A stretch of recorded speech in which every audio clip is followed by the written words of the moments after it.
Welcome. I'm Delia Clark, and I'm a place-based education consultant working with the Iditarod Historic Trail Alliance in partnership with the Chugach National Forest, BLM Campbell Creek Science Center, and the Anchorage Park Foundation. In normal years, we offer the iTrek program, or Iditarod Trail to Every Classroom program, as an 11-day in-person teacher professional learning program spread across a year. We encourage teachers to think about how they can connect to place, bring their students outside more, bring outside resources into the classroom, and how they can connect with the Iditarod Trail and the Alaskan cultural and natural resources. During the pandemic, we're offering some of the core elements of iTrek as a webinar series to continue to serve Alaskan educators in ways that we hope are valuable to you. We hope that you're able to use the information you get today to encourage your kids to get outside and know more about the nature and culture of Alaska. We'll be offering this series throughout the school year, and we hope you're able to attend more.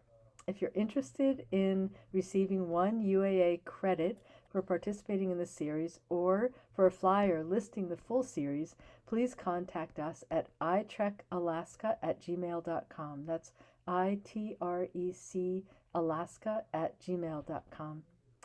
And I wanted to acknowledge that I'm joined today by my colleagues Louisa Wolfline, who's Public Programs Statewide Support Coordinator with the BLM Campbell Creek Science Center, and Molly Larmie, who's going to be our presenter today, who's Outreach Educator at BLM Campbell Creek Science Center, and Judy Bittner, who's President of the Iditarod Historic Trail Alliance. So Molly, take it away. Thanks, Delia, and thanks to everyone who's joining us. It's great to see you. I'm going to be presenting today our webinar about exploring nature with your senses. So before we begin, just a few reminders about Zoom etiquette. Please mute your audio when you're not speaking. We'd love to see you, so if possible, turn on your video at all times, but especially when you're speaking, although we understand that might not be possible for everyone. We invite you to use the chat feature to ask questions or share ideas with the group, or you can raise the hand feature to ask questions as well.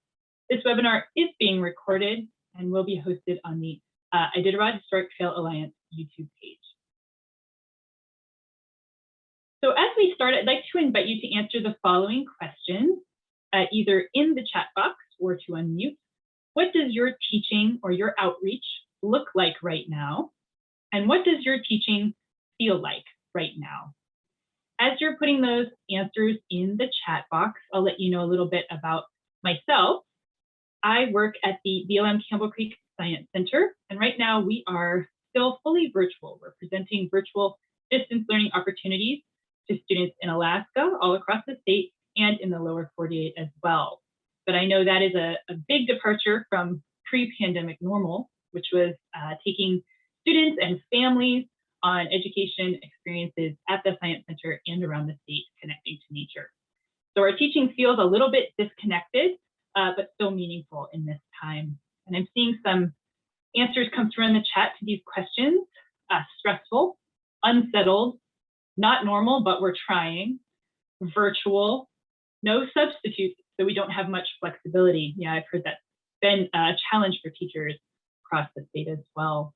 Thanks for sharing those responses. I know it's been a tough time, but hopefully no matter what your teaching context is right now, you're thinking of ways that you could get kids outside, because getting kids outside, exploring with their senses is super important.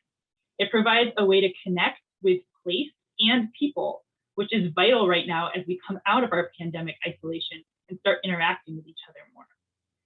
A 2018 study published in the International Journal of Early Childhood Environmental Education found that children who experience the natural world, they experience it with all of their senses, which is not always something that happens in the classroom or inside our buildings. Being in nature also encourages people to take positive physical and emotional risks.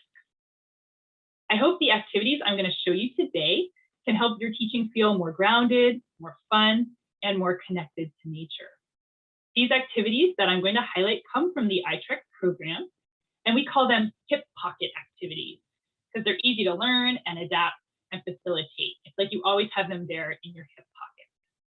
So for each of the activities I highlight today, I'm going to start by explaining a way to facilitate them in person, and I will send a follow-up email with write-ups for all of the activities. Then we're going to practice the activities here in this virtual setting. One of the activities will ask you to go outside briefly. If you're unable to do that because of weather or other obligations, that's okay too. You can make it work indoors. These activities are, of course, most engaging when they're facilitated out in the natural world, but you can always adapt them to fit your specific needs and context. So we're going to start by warming up our observation skills with an activity called Sharp Eyes. So to facilitate this activity in person, you could ask students or participants to partner up. The partners would then turn away from each other and change one small thing about themselves, about their appearance. So they could roll up one sleeve, put their hair behind their ear or their back, untuck their shirt, something small. And then when the partners turn back toward each other, they try to figure out what has changed about the other's appearance.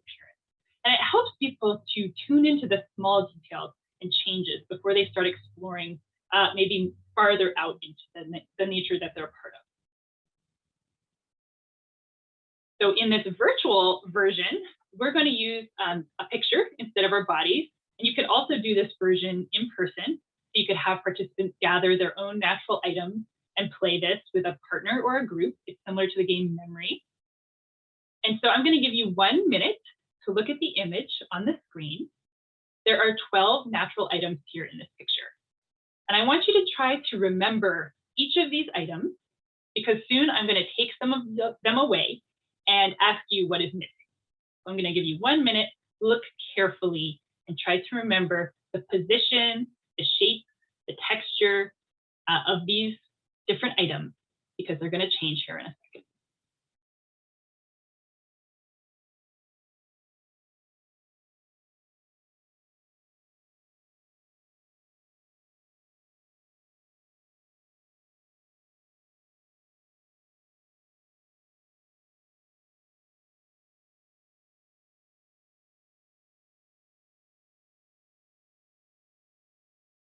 Okay, it was a pretty short amount of time, so I hope you're paying close attention.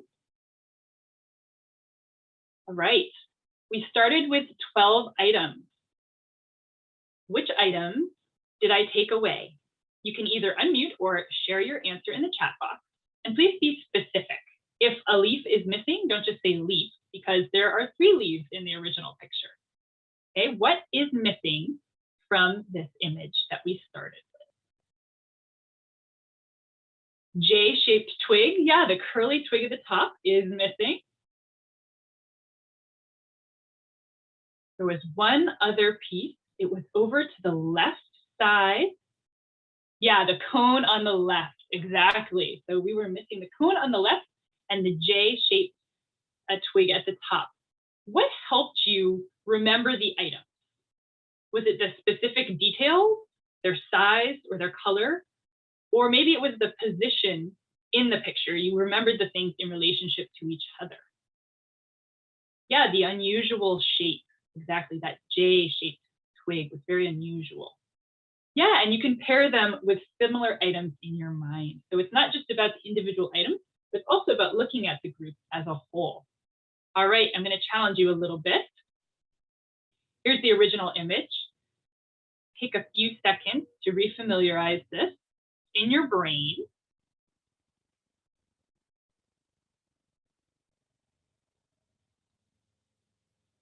Okay, let's try again.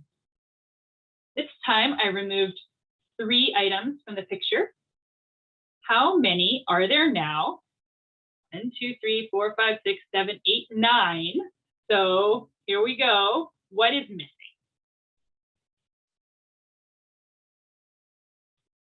You can feel free to unmute or type in the chat box. Yeah, the more obvious one, the big brown leaf at the top left is gone. Makes the whole image look kind of funky. The big leaf, yep. Pointy leaf at the bottom right, absolutely. And the long brown leaf on the right. Yeah, I can go back and show you what you were missing. Yeah, we had the twig, the big leaf, and the long skinny one on the right. Very nice job. So of course, for younger participants, if you work with younger students or younger kids at your site, you would want to use potentially fewer items and make them really distinct. So it's easier for kids of that age to notice the difference. If you're doing this activity with older kids or adults, you could add more items or take more away at a time. Do you think this activity would work for your participants? Or do you have any thoughts about how you might use or adapt this activity in your space? If you do, go ahead and type them in the chat box. Or feel free to unmute to answer.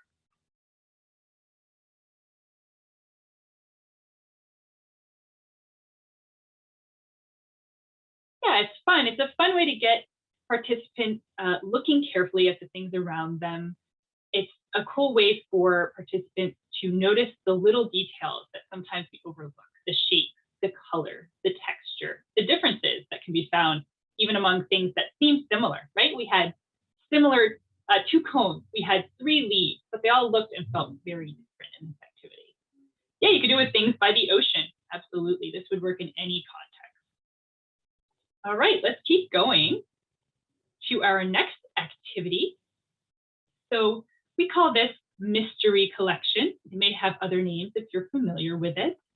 And so if you're in person, one way to facilitate this activity would be to use egg cartons, where each side, each of the long rows, has a different descriptive word written on it or the back of that long row.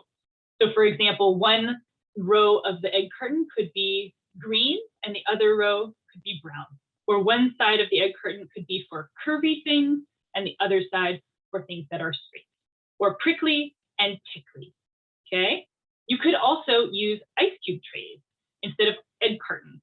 They hold up really well. So if you're gonna do this activity multiple times, we at the Science Center recommend using ice cube trays because they're waterproof and you can reuse them without damage. But if it's going to be a one-time thing, or if you have lots of egg cartons that you want to use creatively, that works as well.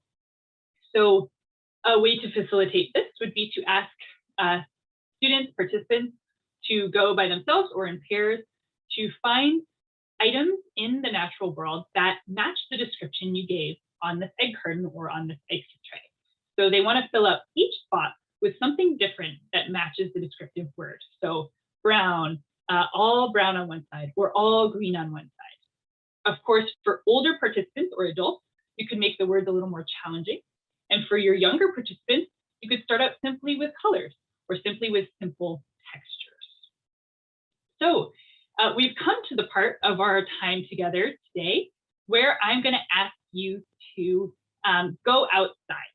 Now, I don't have a way to hand you an ice cube tray or an egg carton through the computer, but what I'm going to ask you to do is look for at least 3 items that fit a word you're going to get in the chat box. So each participant is going to get a word individually typed to them in the chat box, and I'm going to give you about 10 minutes to look for items in your space, either right outside your front door or in your house if you have to, or in your school, wherever you may be, that match the description. So for example, you might get the word round in the chat box. You'll take the next 10 minutes looking for all the natural items you can that are round. Then you'll bring them back, and if possible, we'll have cameras turned on and share, and we'll try to guess what word you got. So don't tell anyone what your word is, but do try to find at least 3 items that match that description. All right, so I'm going to start individually sending words in the chat.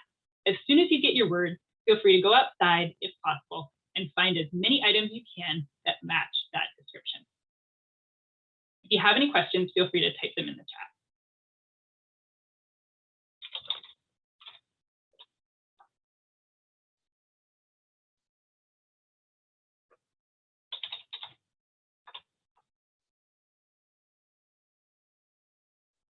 So everyone has their word.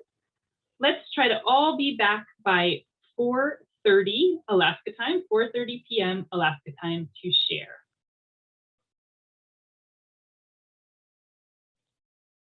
If you have questions, feel free to type them in the chat or unmute, and I'll be here the whole time to answer them.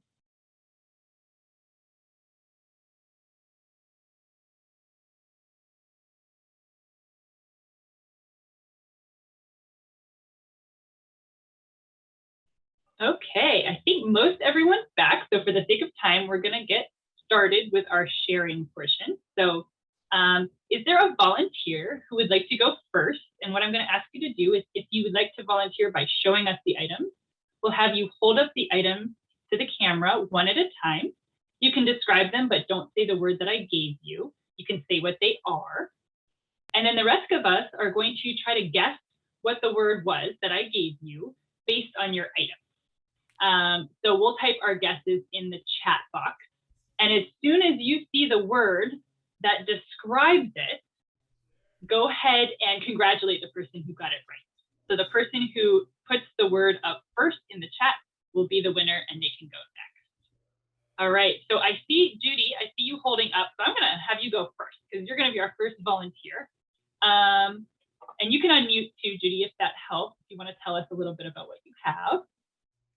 And then the rest of us will try and guess what word I gave you. Okay. Okay, this is part of, I can get it on screen again. Okay, it's part of a pine tree. And the needles are long and pointy at the end. My second item is, if I can get the camera to work, is something from a spruce tree. And they're shorter but pointy at the end. Okay, I did not find 3 natural items, but I came inside the house and found a steak knife, which is long and pointy at the end. Oh, okay. Okay. Thank you for describing, Okay. Judy. We have some guesses. Stop me if you hear it. Pokey, prickly, thin, sharp. Sharp. Nice. Yep. Very well done. I think the first sharp I see was from Delia. But Sophie also got it right, right after Delia. So let's go to Delia next. And same thing, Delia is going to describe her item, and then we will try to guess in the chat box. Take it away. Okay, I wish that you all could be having the experience I'm having with my 3 items.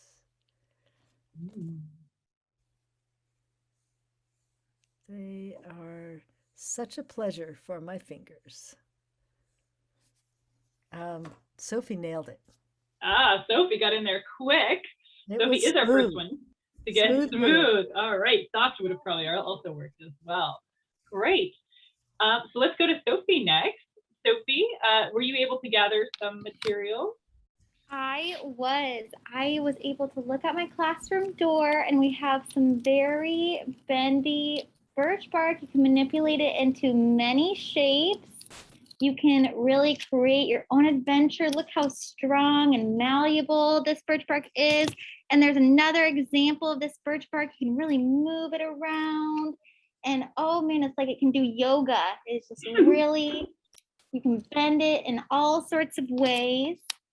And then I also have a leaf, and it was a leaf that was not dry yet. It is still able to be manipulated. Delia, you have nailed it. It is flexible, is my word.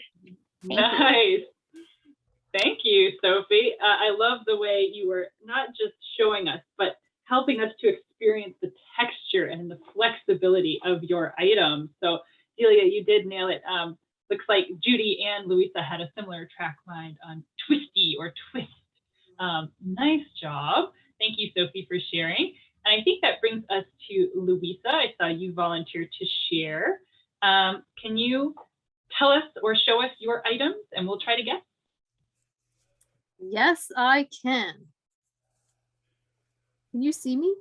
Yep. Okay.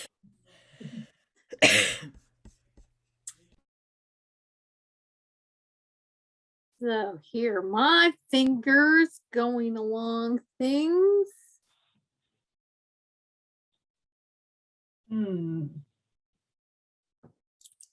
Oh, this was a twig. This was a piece of coral that I had in by my desk. This is a spruce cone. And then I have this antler, which down here at this end Can you see this okay? Yeah, we've got some words in the chat. Bumpy, Ooh. bumpy, lumpy, rough, textured. Yes. Lumpy and bumpy and knobby, all those are good. Whoever said rough got it right. Awesome. Rough was sent in a direct message to me, but just know there's no funny business going on. I'm getting them in order. So it was rough. Nice job, Judy. Got the answer to that one. But lumpy, bumpy, knobby, and textured all would have worked as well. Awesome. Well, thanks everybody for sharing your natural items. I hope that was a nice break for you to be able to go outside, hopefully, and grab a few items. As you can see, you can use this for pretty much any type of thing you're focused on, right? If you're focused on a specific set of vocabulary words, you could use this activity either with the egg cartons or by just having kids or participants grab things that they notice. We've had participants in the iTrek series tell us they use this for language. So a Spanish immersion teacher used this to teach his English-speaking students Spanish words. So there's a lot of different applications for mystery collection. Are there any thoughts you have about how you might use or adapt this activity for your students? If so, go ahead and type them in the chat as we move on to our next activity.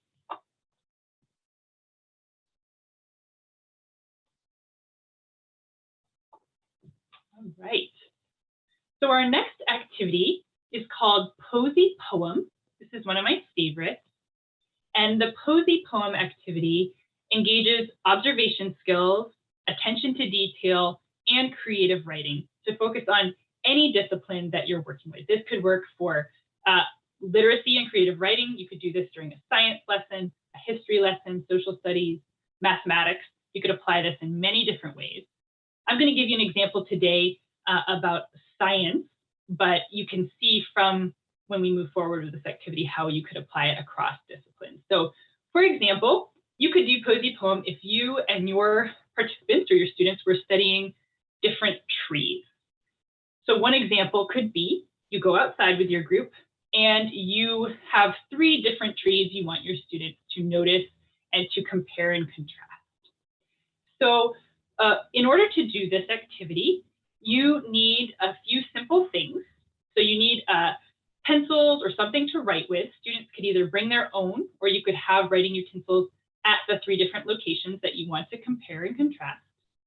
It's helpful to have a container like a manila envelope or a box or something for students to place their writing into after they're done. And then you'll want to have something for them to write on. So little slips of paper, index cards, whatever works.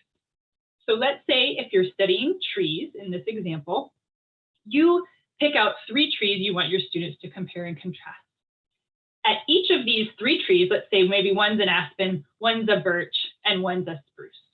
At each of these, you'd have a place for students to stop and record some writing. So potentially they would go to the spruce tree, and on an index card or a small piece of paper that's there for them, they look at the tree, they feel the tree, they experience what it's like under and next to the tree, and then they write down a word or a phrase that describes the tree. Now, for younger participants, this might be concrete observations like prickly or green or tall. For older participants, you might ask them to be more abstract or be more allegorical with it, right? You could ask them to describe the essence of the tree, not necessarily exactly what it looks like, or what it means to them, or what it reminds them of. So the spruce could be evergreen, Christmas tree, the queen of trees, something like that. After they have recorded their writing about one tree, they can move to the next. This activity can be students in groups moving at prescribed times, or it can be free flow, right? Students have a set amount of time. They have to get to all 3 or all of the stations you've set up and do the same thing at each tree. In this example, they record observations of what they notice, what they hear, what they feel, trying to capture the essence of this tree. At the end of this period of the activity, each student should have recorded observations about each of the things you're studying. And now you have lots of different words describing words captured for each tree. The second part of this activity would then be to split your participants into the amount of groups that correspond with how many things you were looking at. So in our example, 3 different trees, 3 different groups. Each group is assigned to one of the trees, and they need to create a Posey poem using the words that their classmates or their group mates already created. They must use every word in the envelope or in the box where this was captured to put together a poem. They can use connecting words like and, so, then, but they cannot omit any of the words that are in the collection that's been created there. It's really fun too, and should be a requirement, I think, for them to have to act out the poem in a lively way. As you can see on this screen, there's some laughter happening about how this group is acting out the Posey poem from what they were recording observations on. Then each group can come together and present their poem. So it's a way to use literacy and creative writing to address whatever topic you're studying. If you have questions, feel free to type them in the chat, and we're going to move forward and create a Posey poem of our own. So this first picture is kind of an iconic Alaska picture of a fireweed, a field of fireweed. So I'm going to type fireweed in the chat, and underneath, I want you to think, what does fireweed mean to you? What is the essence of fireweed in your experience? Type one word or phrase that captures what you think of when you see this picture, and then we're going to put it together in a poem.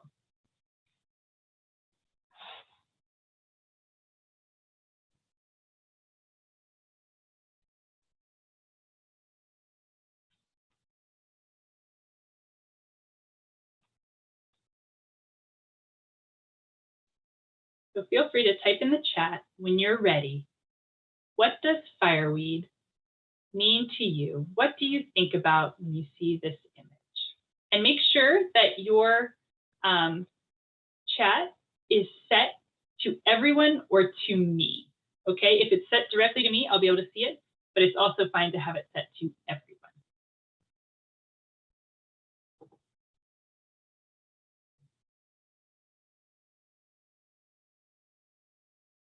So I see summer, long days, another summer. I am ever changing, end of summer, fall coming soon is the signal of fireweed bloom, pink beauty. Those are lovely thoughts. Glorious color along the roadways.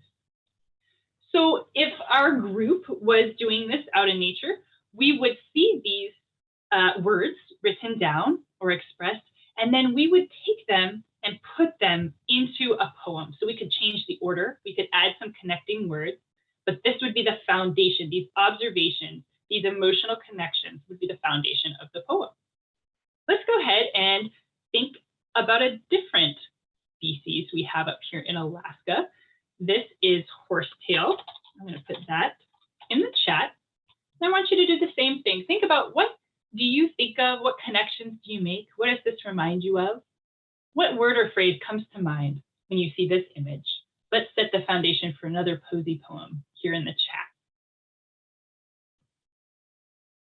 Spiky.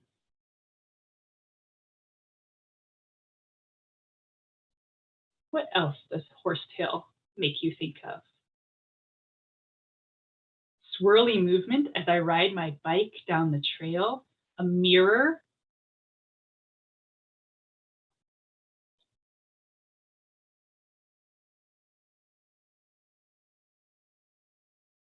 Very nice. Reminds me of watching a snipe in a wetland on Nunivak Island. Circles of fringe.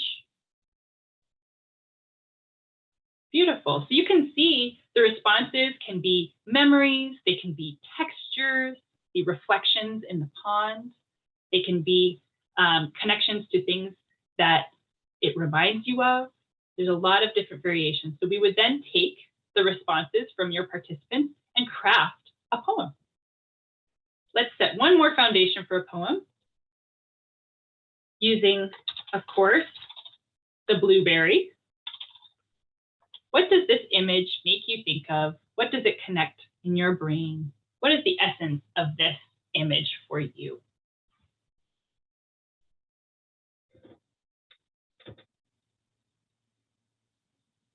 Tasty bear snack, some sour, some sweet. Time in the mountains picking berries. Glorious fall days ripe for picking. Yeah, beautiful. So we're making tangible connections. We're making emotional connections to some things that you might be studying. So if you're studying trees, the students are doing direct observation, but then they're also using literacy and creative writing to connect to that topic. Maybe you're studying shapes and you have 3 different shapes that students make observations of. Maybe you try and find those shapes outside in nature and students can respond to that. What are some other thoughts you have for how you might use the Posey poem in your context? How else could this poem help you in your teaching or your education? Feel free to unmute or put some answers in the chat. Okay, as we're seeing some chats come through, we're going to move into another poetry activity. And this is similar to Posey poem, but a little bit simpler. This is called a place poem. And I see in the chat someone said the Posey poem is a great way to reflect after a nature walk. Yeah, the Posey poem and the place poem can serve as really powerful reflection about a particular place or experience.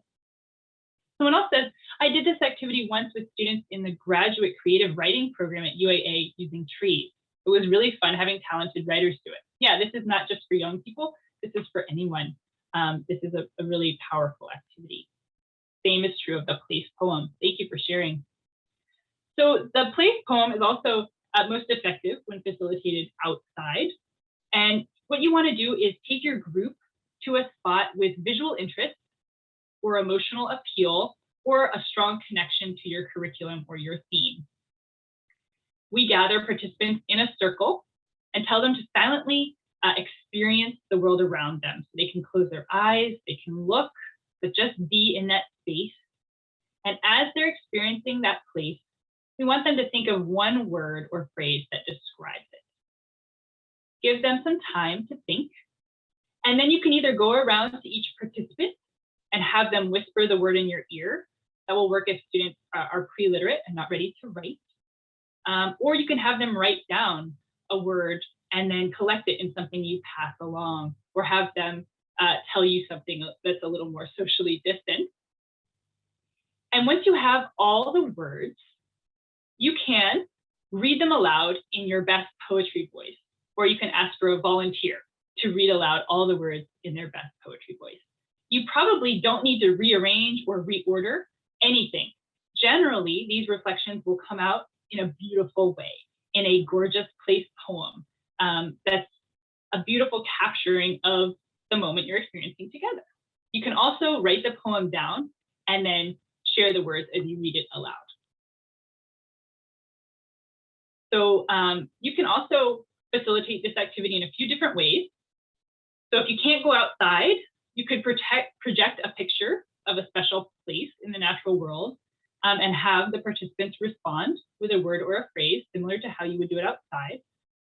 Or you can do facilitate it like we're going to do right now, which is you have your participants imagine a special place and then make a connection to that place. So we're going to do that quickly right now. So I'm going to ask you to join me in a moment of quiet, focus, mindfulness. So go ahead and get comfortable, take a deep breath. I know we can all use it these days. You can close your eyes if that works for you. And I want you to think of a place in nature that brings you joy, a place that has peaceful, happy memories. It can be anywhere in the world, your own backyard, a different country that you really want to visit again, the place where you grew up. And I want you to go to that specific place in your mind. Take a deep breath and look around that place in your mind. What do you see? What colors stand out? Focus in on something small. What does it look like? Now focus on the whole landscape. What big picture things do you notice? Take another breath in. What do you hear? Is this place quiet and calm? Or is it a place with loud, powerful forces, like rushing water or ocean waves? What do you smell? Is there a specific scent you associate with this place? What do you feel? Is it cold? Is it warm? Is it hot? Is it calm, or can you feel the wind or the rain or the snow on your face? What textures surround you? In your mind, reach out your hand and touch something in this place. How does it feel? Take one more deep breath in your special place and slowly open your eyes if they were closed. And I'm going to ask you in the chat box, please set up a private chat to me, to Molly Larmie, and type one word or phrase that describes the special place you were just thinking about.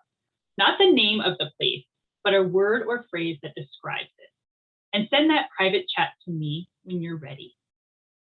Once I receive everyone's words in the chat, I'm going to read them aloud, and that will be our place poem. You can feel free to send one or two words. And this, of course, unlike the in-person version of the place poem I described before, is not about one specific place. This is a composite of all of our special places. So this is a way to do it when you're not in the same place as everyone. Oops, sorry. All right, I see some coming through.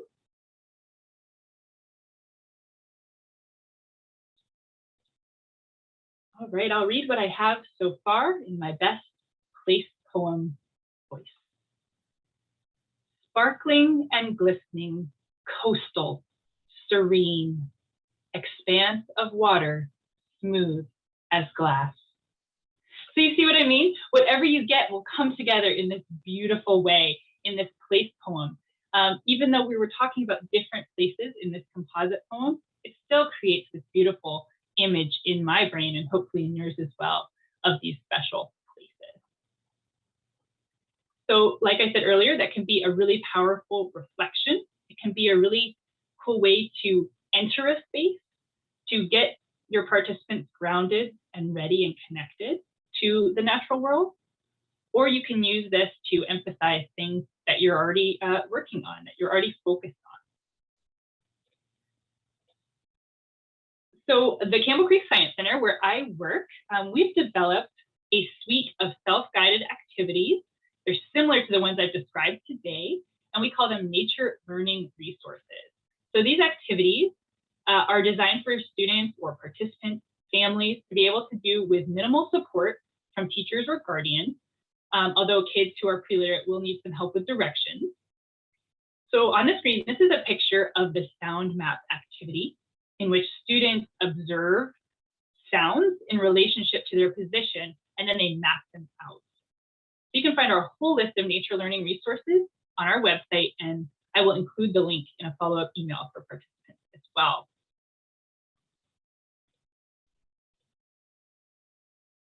Before we reflect on our learning today, are there any questions about any of the activities we practiced, or questions you have about exploring nature with your senses?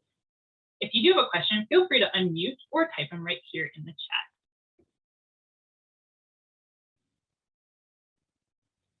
All right, I'll address any questions I see popping up in the chat, but for the sake of time, let's go forward to our reflection.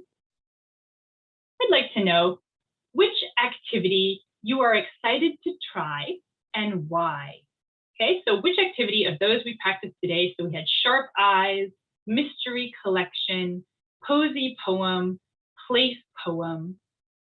Which of those are you excited to try and why? You can type your answer in the chat or feel free to unmute. And I see a question in the chat. Have you done the place poem with children? Can they understand the idea of many places coming together? I have done this with kids. I did this with upper elementary students, and they were able to understand that the poem was a composite of different experiences. And we even talked about how some of the words seem to contrast, but that was okay because everyone's experience is different. For younger kids, if you were doing this activity, you might have to front load that information a little bit more. Like, hey, it's okay if these things sound like they are opposite, because everyone's experience is different, and we might be thinking about different times of year or different seasons or different places. But I think with enough discussion, they'll understand. Great question. Excited to try the poem activity as a way of creating collaborative writing. Yeah, exactly. It's a way to get students writing or participants writing together, which sometimes can be more engaging than doing a writing assignment alone. Yeah.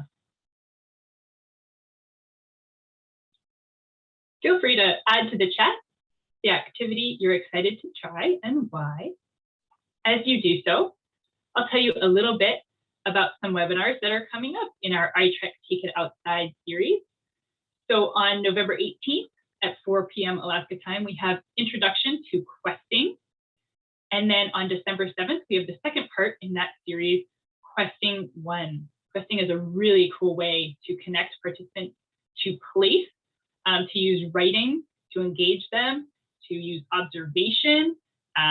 We write clues. There's a lot of different ways to quest. Delia, who introduced me today, will be leading both of those sessions on questing.